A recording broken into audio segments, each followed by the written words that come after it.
গরিব মুহাজিরদের একটি দল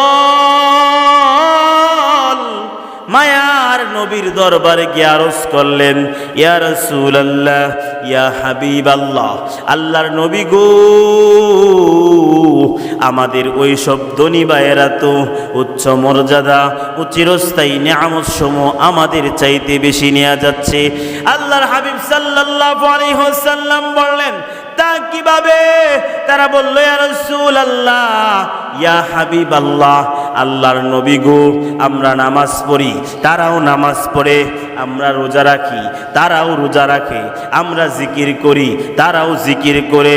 আল্লাহর হাবিব সাল্লাল্লাহু আলাইহি ওয়াসাল্লাম বললেন, তাহলে আমি কি তোমাদের কেমন কিছু আমলের কথা বলে দিব, এমন কিছু তালিম দিব, সে আমল যদি তোমরা করো তাহলে তোমাদের ধনী ভাইয়েরা তোমাদেরকে ধরতে পারবে না, বা ততক্ষণ পর্যন্ত তোমাদেরকে অন্য কেউ ধরতে পারবে না যতক্ষণ পর্যন্ত তোমাদের মতো এই আমলগুলো না করবে।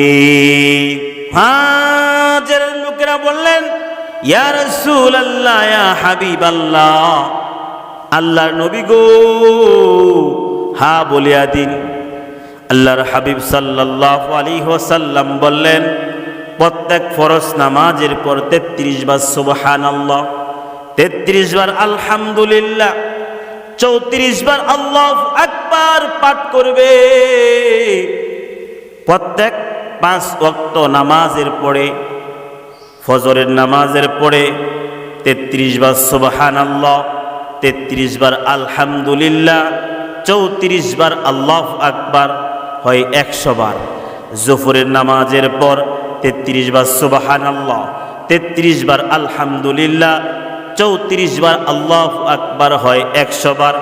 5 ওয়াক্ত নামাজের পরে 100 বার করে যদি পড়া হয় তাহলে 5 ওয়াক্ত নামাজে হয় 500 বার।